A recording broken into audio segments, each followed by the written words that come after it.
พี่ว่าพี่โชคดีมากที่พี่เริ่มต้นด้วยการล้มก่อนมันทำให้เรารู้ว่าสิ่งเหล่านี้มันจริงในช่วงเวลาของมันแล้ววันหนึ่งมันก็จะหายไปวันหนึ่งมันก็จะมีหนังเรื่องใหม่ที่เป็นปรากฏการณ์เหมือนกันแล้วเราในฐานะผู้กำกับเราไม่สามารถจะถือไอ้ความสำเร็จนี้ไปได้ตลอดอีก5 ปีสิ่งเหล่านี้ก็จะหายไปแล้วเราก็ต้องพิสูจน์ตัวเองใหม่ในฐานะผู้กำกับกับหนังเรื่องใหม่ไปเรื่อยๆ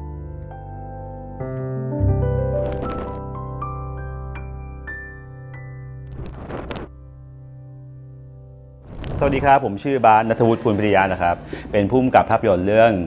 ฉลาดเกมโกงกับ One for the Road ครับผมเป็นลูกแม่ค้าขายเสื้อผ้าที่ท่าน้ำนนท์ครับคุณพ่อทำงานเป็นพนักงานบริษัทธรรมดาพี่น้อง4 คนโตมาที่จังหวัดนนทบุรีโตมาพร้อมกับความชอบในการดูหนัง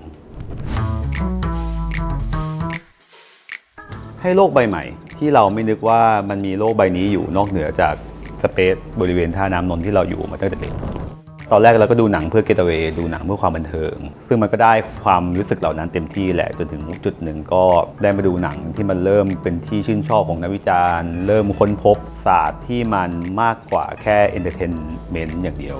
เรื่องแรกที่ดูแล้วรู้สึกว่าแม่งเปลี่ยนมุมมองในการดูหนังจริงๆนะคือเรื่อง Goodfellas ของมาร์ติน สกอร์เซซีตอนนั้นก็เด็กๆแหละดูแบบ10 กว่าขวบอะไรเงี้ยดูแล้วก็รู้สึกว่ามันสนุกหนังแบบบันเทิงแต่ในเวลาเดียวกันทำไมมันช่างมีเสน่ห์เหลือเกินวะตัวละครเหล่านี้เราไม่เคยเห็นโลกของมันทำไมเราไม่เคยเจออะไรอย่างเงี้ยก็เริ่มมองหนังด้วยมุมมองใหม่มสวประสานมิตรครับคณะศิลปกรรมเอกการแสดงและกำกับการแสดงตอนเรียนมหาลัยเนี่ยเรียกได้ว่าเฟลเพราะว่าเข้าใจผิดรุ่นพี่ถามมึงอยากเป็นอะไรอยากเป็นผู้กำกับหนังครับเขาก็ด่ากลับมานี่มันละครเวทีมึงมาเรียนทำไมอะไรอย่างเงี้ยตอนสอบเข้าเนี่ยเราอ่านชื่อเอกเมื่อกี้แหละการแสดงและกำกับการแสดงเราแม่งมีแต่คำว่าหนังอยู่ในหัวตอนนั้นเราไม่รู้ว่าละครเวทีคืออะไรเราโตมากับหนังยุค90คือยุคแบบฟินเชอร์ไฟท์คลับหรือกูดเฟล่า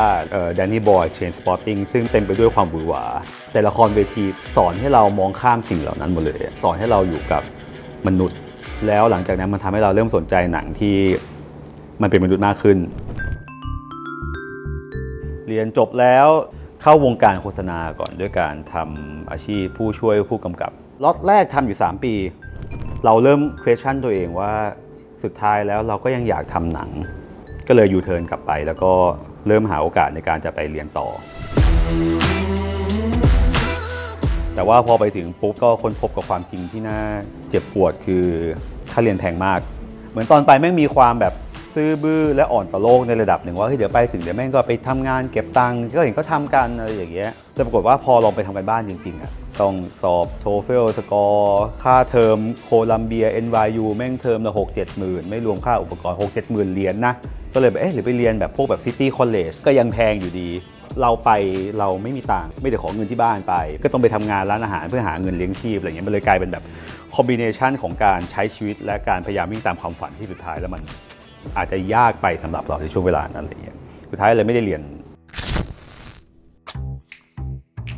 ช่วงเข้าปีที่4ฮะก็เริ่มมารู้จักเพื่อนๆที่เป็นแบบสายที่สนใจในสิ่งเดียวกันทำงานอาร์ตอะไรเงี้ยแล้วก็มันมีกลุ่มคนไทยที่แบบรวมตัวกันเหมือนจัดเป็นแบบเอ็กซิบิชันพี่ก็เลยทำหนังสั้นหลังจากฉายที่นิวยอร์กคุณลมฉัดเขาเหมือนมีคอนเนคชันกับทางเฮาส์เขาก็เลยส่งหนังมาแล้วก็เปิดฉายที่เฮาส์ประมาณ2 รอบมั้งก็มีคนมาดูหนึ่งในนั้นคือพี่หมูชยานพบุญประกอบเหมือนตอนนั้นแกกำลังจะทำซักซีดนะก็ชอบก็เลยไปขอแผ่นไปให้พี่เก้งพี่วันดูก็ชื่นชอบเหมือนกันเขาก็โทรไปหาพี่ที่นู่นแต่เขาก็ไม่ถึงขนาดแบบว่ามามึงกลับมาเลยอะไรอย่างงี้ไม่ใช่นะเขาบอกว่าน้องพร้อมเมื่อไหร่อยากจะกลับมาเมื่อไหร่ก็กลับนะพวกพี่รอได้อะไรอย่างเงี้ยแต่กูแบบกูรอไม่ได้ครับ กลับเลยก็รู้สึกฝันเป็นจริงแต่แม่งมาพร้อมกับความคาดหวังการทำเขาดาวแม่งเป็นแบบฝึกหัดแรกที่พี่อาจจะแบบคาดหวังและตั้งใจกับมันมากเกินไปหนังมันมีมวลสารของความหนักของการฟอร์สอะไรหลายๆอย่างอยู่ที่มันไม่ใช่แค่กับตัวหนังเองมันแผ่กระจายไปในเคมีระหว่างเรากับทีมงานกับนักแสดงนู่นนี่นั่นอะไรอย่างเงี้ย This is so much fun ให้นักแสดงเล่น 30 หน้าในวันเทคอย่างเงี้ยเหมือนเราจะใช้แบบวิธีการของละครเวทีแล้วมันเลยแบบคิวก็แหกพี่ปล่อยหนูไปเถอะนะนักแสดงก็หมดแรงทีมงานก็หมดไฟอะไรเงี้ยมันมีปัญหาเหล่านั้นมากมาย Welcome to the night of your life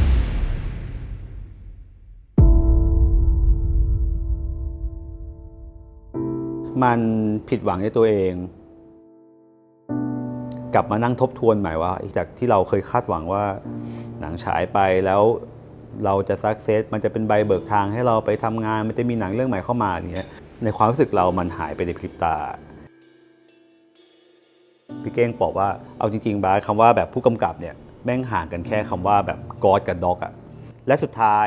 ตัวงานจะเป็นเครื่องพิสูจน์เพราะฉะนั้นก็ไม่เป็นไรผลตอบรับเป็นยังไงไม่เป็นเรื่องของคนดูหนังเป็นของคนดูเข้าใจยอมรับให้เกียรติมันถ้ามีอะไรที่ค้างคาใจและอยากแก้ไขพิสูจน์ในเรื่องต่อไปถ้าวันนั้นเขาดาวซักเซสตั้งแต่เรื่องแรกพี่เชื่อว่าพี่คงเป็นผู้กำกับที่ถ่ายหนังแบบให้นักแสดงเล่นมาสเตอร์30 หน้าแล้ว10 เทคต่อไปเรื่อยๆนึกออกปะแต่มันทำให้เรามีสติมันทำให้เรารู้ว่าไม่มีใครใหญ่กว่างานคือพอเรื่องที่2เรื่องที่3มันเริ่มทำงานกับภาพกับคัตติ้งในหัวเราเลยรู้ว่าในการถ่ายมันต้องการแค่ไหนพอ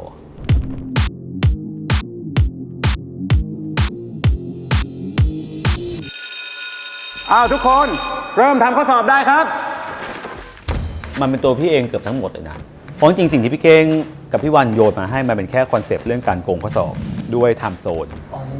my god ที่เหลือมันคือการพัฒนามาจากสิ่งที่พี่สนใจจริงเรามีบางอย่างอยากให้แกมาทำด้วยกันทำอะไร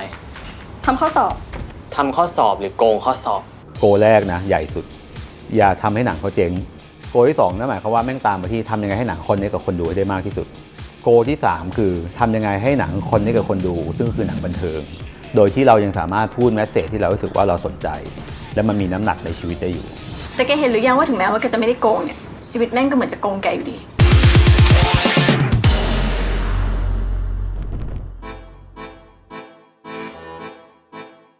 จริงๆจุดเปลี่ยนที่สำคัญก็มีเอเจนต์ที่ LA ที่เขาก็เป็นคนแบบคอนเนคส่งมอบงานหลายๆอย่างแต่ที่สำคัญกว่าก็คือคุณหว่องกาไวฮะครับผู้กำกับระดับตำนานของพวกเรา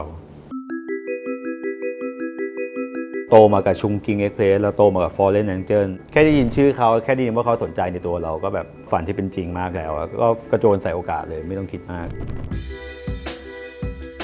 ตอนแรกมันจะเป็นพล็อตอื่นก่อนที่เขาโยนมาให้เราแล้วเราก็รับโจทย์มาแล้วก็ develop เรื่องไปอะไรเงี้ยความเป็นเขาบางอย่างที่ทำให้เขามองทะลุผ่านตัวเราแล้วบอกว่า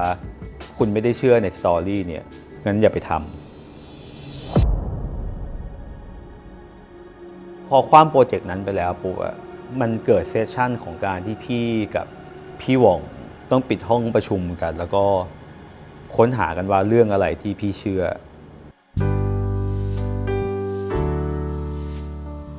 One for the Road เป็นเรื่องของเพื่อนรัก2 คนฮะที่วันหนึ่งต้องกลับมาใช้เวลาด้วยกันอีกครั้งในการขับรถทริปรอบประเทศไทยเพราะว่าหนึ่งในนั้นกำลังจะเสียชีวิตด้วยโรคมะเร็งเขาก็เลยอยากใช้แบบโมเมนต์สุดท้ายกลับไป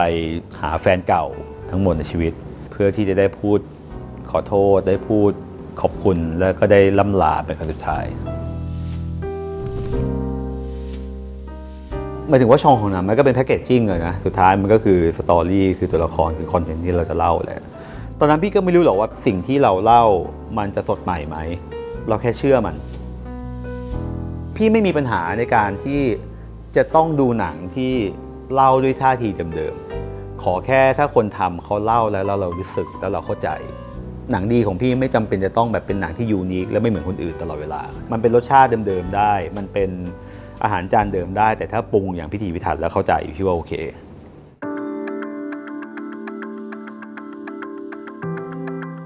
ไม่เคยคิดเลยไม่เคยคิดว่าแบบจะมีโอกาสได้ไปขนาดนั้นนะพี่ว่ามันน่าสนใจมากนะเป็นครั้งแรกที่เราฉายหนังวันที่รอบเพลสแหละพี่ก็ฉายหนังไปด้วยในเวลาเดียวกันที่หอภาพยนตร์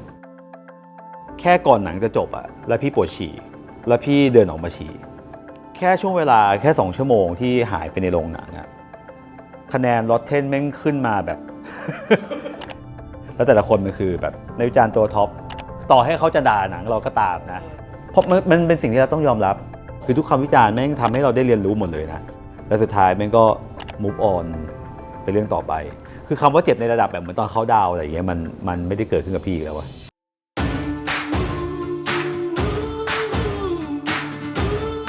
ตอนแรกมันเป็นชื่ออื่นก่อนแล้วก็เพิ่งมาเปลี่ยนเพิ่งมารีแบรนดิ้งเป็นเฮาตันเมื่อเร็วๆนี้ครับเนเจอร์ของมันพี่ว่าก็ยังเป็นฟิล์มเมกเกอร์มากกว่าเป็นคนทำโฆษณานะช่วงที่ไปลุยโฆษณาเยอะๆมันคือช่วงที่เทรนด์โฆษณาแบบ storytelling มันกำลังมาเนี่ยบอกว่าโฆษณาแบบ10นาที15นาทีเล่าเรื่องไปแล้วก็แถกเข้าโปรดักต์นิดนึงอะไรอย่างเงี้ยพี่เลยทำงานตรงจุดนั้นได้อยู่อะไรอย่างเงี้ยก็จริงๆก็มีแล้วช่วงนี้ก็กำลังคุยอยู่อะไรอย่างเงี้ยพี่ยังช็อกอยู่นะพี่ยังแบบยังปรับตัวได้ไม่ดีสักเท่าไหร่อะไรเงี้ยทุกดีเทลของเขาแม่งต้องผ่านการดิสคัสก่อนเลยมันต้องผ่านเปเปอร์หมดเลยบางอย่างที่เราเคยคุ้นเคยกับการแค่แบบว่าเฮ้ยเดี๋ยวหน้ากองเดี๋ยวเขาไปคุยกับพี่แอนวะอะไรอย่างเงี้ยไม่ได้มันแบบทุกอย่างต้องผ่านการรับรู้ของคนทุกคนโดยเฉพาะโปรดิวเซอร์อะไรอย่างเงี้ยพี่ว่าต้องบาลานซ์ดีๆคือสุดท้ายแล้วเราก็ปฏิเสธตัวเองไม่ได้หรอกนะในฐานะแบบผู้กำกับว่ามันก็ต้องมีแบบช่องที่เราถนัดแต่ว่าก็หวังว่าแบบนานๆทีเราจะได้ลองมือกับหนังแบบที่เราแบบไม่คุ้นเคยหรืออาจจะไม่มั่นใจมากพอแต่ถึงจุดหนึ่งถ้าแบบสตอรี่มันน่าสนใจแล้วอาจจะได้มีโอกาสเล่ามันอะไรอย่างเงี้ยณขณะนี้ก่อนนะคนแรกคือบิลเฮเดอร์คนที่2คือไมเคิลแชนนอนคนที่3คือเบน แมนเดลสัน3คนนี้ขอเลย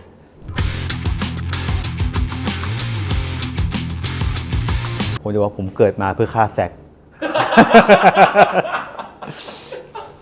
ทำไมจะไม่เอาล่ะเอาดิเป็นในระดับหนึ่งเป็นแฟนมาเวลเสน่ห์ของมาเวลมันคือมันทำหนังฮีโร่ที่ซับช่องด้วยช่องหนังประเภทอื่นแล้วพี่สนุกกับการเห็นมันแบบเล่นแร่แปรธาตุกับการเล่นช่องหนังอะวินเทอร์โซเยอร์แม่งคือหนังแบบ political spy อะไรพวกนั้นที่เราแบบโตมาแล้วเราคุ้นเคยแล้วเราเห็นมันถูกปลุกให้คืนชีพขึ้นมาอีกครั้งด้วยแบบความซูเปอร์ฮีโร่อย่างเงี้ย Michelle vs The Machine ชอบมากแม่งเป็น2ชั่วโมงแห่งความสุขที่สุดในรอบหลายปีอาจจะเป็นเพราะแบบเลี้ยงหมาป่า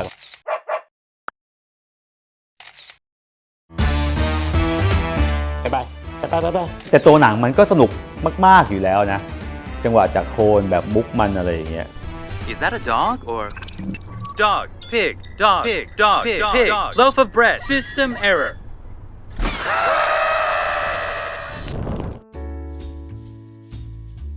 ก็มีบาร์มีบาร์ชื่อมูชัวบาร์อยู่สุขุมวิท24ฮะข้างเอ็มโพเรียมจริงๆเปิดมาได้ประมาณ2ปีแล้วถ้าแบบต้องไมนัสแบบช่วงปิดโควิดไปด้วยก็น่าจะประมาณปีกว่าๆอะไรอย่างเงี้ยการเปิดบาร์มูชัวเป็นการไถ่บาปอย่างหนึ่งมั้งเราก็รู้ตัวเองว่าเราคงทำบาปทำกรรมไว้เยอะเคี่ยวกรรมทีมงานนักแสดงถ่ายแหกมันเป็นความรู้สึกผิดเวลาทีมงานมาพี่จะแบบwelcoming เต็มที่นี่คือการไถ่โทษของพี่ทุกคนต้องมีช่วงเวลาที่ดีที่สุดในบ้านหลังนี้อะไรอย่างเงี้ยแล้วก็มีคาเฟ่ครับมีคาเฟ่เพิ่งเปิดชื่อฟิกอยู่สุขุมวิท31ครับผมเราเป็นคนชอบหนังก็เลยกลายเป็นแบบคาเฟ่ธีมโรงหนังเก่าที่ไม่ว่าจะเป็นดิ้งที่ develop มาจากหนังคลาสสิกต่างๆมี merchandise ที่ก็ได้ inspiration มาจากหนังคลาสสิกเช่นเดียวกันหรือแม้กระทั่งมีชั้นที่แบบชื่อว่า Poster District อะฮะซึ่งอันนี้เป็น passion ส่วนตัวตั้งนานแล้วคือการสะสมโปสเตอร์หนังมันไม่ใช่กระดาษเลยมันเป็นโลกทั้งใบเหมือนกันนะไอ้โปสเตอร์หนังแต่ละใบที่คุณเห็นเนี่ยกว่ามันจะออกมาได้เนี่ยต้องผ่านการประชุมไม่รู้กี่แมตช์ผ่านการดีไซน์ของดีไซเนอร์ผ่านการโยนโจทย์ได้ไอเดียจากโปรดิวเซอร์ผ่านการแอปพรูฟของผู้กำกับผ่านนู่นนี่นั่นนู่นตั้งแต่สียันกระดาษที่ใช้มันถูกคิดสิ่งเหล่านี้เบสออนหนังเรื่องนั้น DNA ทั้งหมดของหนังและ first impression แรกของหนังมันบรรจุอยู่ในกระดาษเราเนี่ยแล้วถ้าคุณมีความทรงจำที่ดีคุณมีความชอบในหนังเรื่องนั้นเนี่ยบางครั้งแค่การแบบปราดสายตาไปเจอโปสเตอร์โบว์อัพแผ่นนี้ก็ทำให้เราใจฟูแล้วไม่เลยดูงานเต๋อนวพลดูงานใครหลายๆคนดูงานพี่ต่ออะไรก็ยังรู้สึกว่าทำไมเขาเก่งกันจังวะทำไมเขาแม่นกันจังวะแต่ครั้งการทำงานของพี่แม่งยังเป็นการแบบค้นหาระหว่างทางอยู่อะท ที่ไม่รู้ว่าบางครั้งก็เอาตัวรอดได้บางครั้งก็ไม่ได้บางครั้งก็หมินเหมอะไรอย่างเงี้ยเราจะไม่มีทางใหญ่กว่าตัวงานที่เราทำไม่ว่ายังไงก็แล้วแต่ถ้าพอแขวนคอด้วยป้ายของคำว่าผู้กำกับหนังอะเราเป็นคนรับผิดชอบชิ้นงานเหล่านั้นจริงๆอะหนังจะดีหนังจะไม่ดีหรืออะไรก็แล้วแต่แล้วหนังมันมีชีวิตของมันอะเราต้องรับผิดชอบมันทีมงานนักแสดงคนใกล้ตัวขอโทษที่เพราะพี่เป็นคนแบบเวลาทำงานจริงจังเขาก็คงแบบรับเคมีความจริงจังนั้นมาตลอดเวลาอะไรอย่างเงี้ยแล้วก็ก็ต้องขอบคุณที่เขา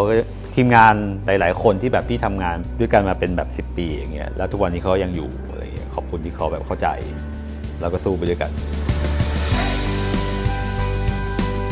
ไม่บอกทำเถอะถ้าวันนั้นพี่กลับไปบอกนะ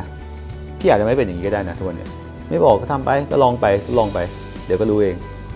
เรียนรู้ไป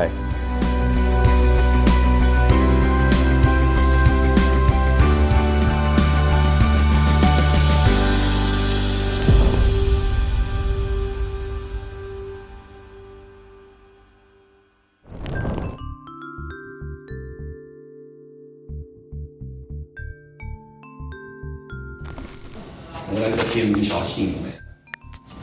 ขึ้นฉลามมาก่อนเลยครับแล้วก็ฉลาดเกมโกงในซีรีส์ครับ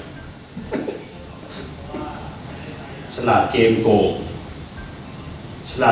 งในซีรีส์ EP